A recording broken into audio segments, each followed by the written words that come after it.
सभी पत्रकार बंधुओं को नमस्कार। दो बहुत ही महत्वपूर्ण निर्णय माननीय उच्च न्यायालय के आए हैं, एक दिल्ली माननीय उच्च न्यायालय का और एक गुजरात माननीय उच्च न्यायालय का। और इन दोनों आदेशों से भारतीय जनता पार्टी की ओछी और घटिया राजनीति का खुलासा हुआ है। दिल्ली में लगातार भारतीय जनता पार्टी के नेता सवाल उठा रहे थे, इस कोरोना संकट के समय में दिल्ली सरकार की कोई मदद करने के बजाय, दिल्ली सरकार का कोई सहयोग करने के बजाय लगातार सवाल उठा रहे थे कि कोरोना संकट के कारण जिन लोगों की मृत्यु हुई है उन आंकड़ों में दिल्ली सरकार हेराफेरी कर रही है। ऐसा घटिया आरोप, ऐसी ओछी राजनीति, और उसमें लेके कभी एमसीडी के मेयर का बयान आ रहा है, कभी भाजपा के नेताओं का बयान आ रहा है। कोई कह रहा है 1000 मौत हो गई, कोई कह रहा है 1500 मौत हो गई। आप दिल्ली की जनता को भयभीत करना चाहते हैं, दिल्ली की जनता को डराना चाहते हैं, मौत के आंकड़ों पर भी गंदी राजनीति कर रहे हैं। कल माननीय उच्च न्यायालय ने जो आदेश दिया है, जिस प्रकार से याचिका को खारिज किया है, मौत के आंकड़ों पर जो याचिका दायर की गई थी, उससे यह साफ हो गया है कि भारतीय जनता पार्टी दिल्ली के अंदर कोरोना में मौत के मामले में भी एक ओछी और घटिया राजनीति कर रही थी। अब भारतीय जनता पार्टी में अगर जरा सी भी शर्म और नैतिकता है तो उनको दिल्ली की जनता से माफी मांगनी चाहिए। और मैं आदेश ज्यादा लंबा नहीं, लेकिन अंतिम की जो 2-3 लाइनें हैं वो पढ़ दूंगा। 7वें नंबर के पॉइंट पे, there seems to be no discrimination being done, nor is there are any material to show false fabrication of data in question being published by the respondents.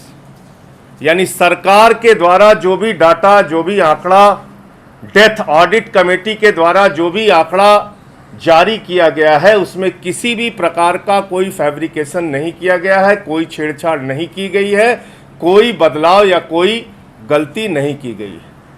और हाईकोर्ट ने यह भी माना है कि डेथ ऑडिट कमेटी पूरी तरीके से सक्षम है और सेंट्रल गवर्नमेंट की जो गाइडलाइन है उसके हिसाब से उन्होंने मौत के आंकड़े समय समय पर जारी किए हैं। बावजूद इसके आप कुछ भी बोले जा रहे हैं, कुछ भी कहे जा रहे हैं। तो पहली बात तो ये, और दूसरी बात, जिस गुजरात में 25 वर्षों से ज्यादा उनका शासन है भाजपा का, जिस गुजरात मॉडल के डंके को पूरी दुनिया में भारतीय जनता पार्टी पीटने का काम करती है, जिस गुजरात मॉडल पे पूरे देश का चुनाव लड़ने का काम करती है, आज उस गुजरात मॉडल का चेहरा पूरी तरीके से बेनकाब हुआ है।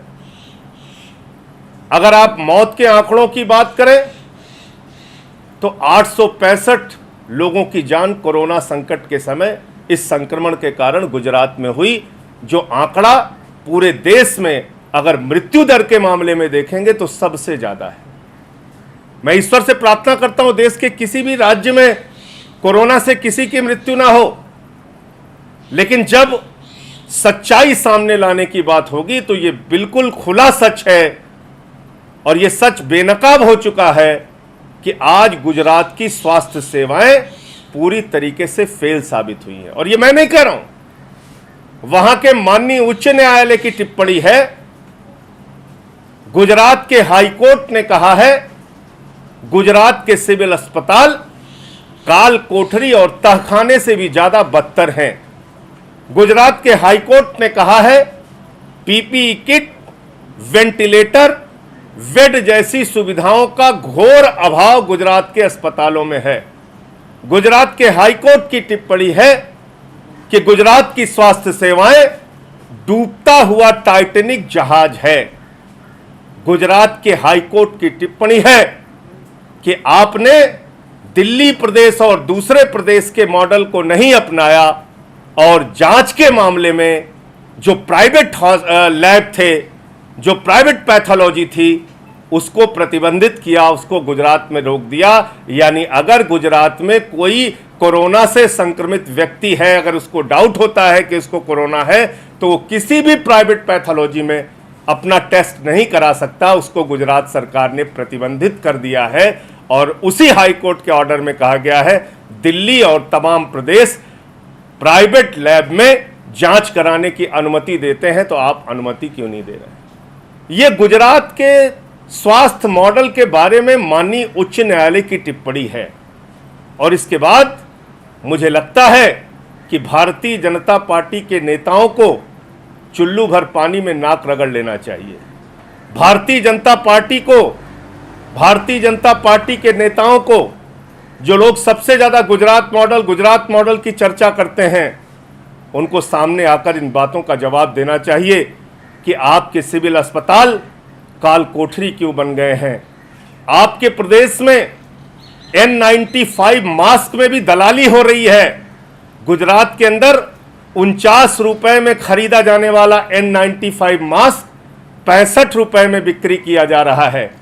यानी N95 मास्क के मामले में भी दलाली और भ्रष्टाचार हो रहा है। स्वास्थ्य सेवाओं के मामले में भी बदहाली सामने आई है।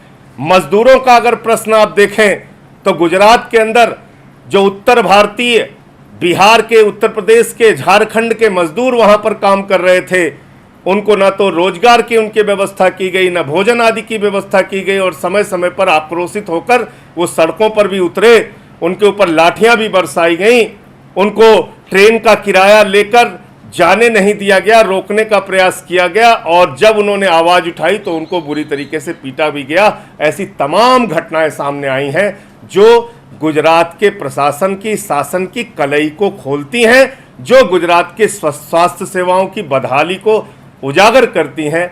मुझे लगता है कि दो प्रमुख नेता आदरणीय प्रधानमंत्री नरेंद्र मोदी जी और अमित शाह जी गृह मंत्री देश के, ये दोनों गुजरात प्रदेश से आते हैं और गुजरात के लिए एक विशेष डॉक्टरों की टीम भी भेजी गई थी कि इस कोरोना संक्रमण को रोकने में वो अपनी भूमिका निभाएंगे। लेकिन उसमें क्या सफलता मिली, क्यों आज तक ये बदहाली बनी हुई है, क्यों हाई कोर्ट को ऐसी विपरीत टिप्पणियां करनी पड़ती हैं, उसके बारे में गुजरात के नेताओं को, भारतीय जनता पार्टी के नेताओं को, भारतीय जनता पार्टी के शीर्ष नेतृत्व को सामने आकर जवाब देना चाहिए।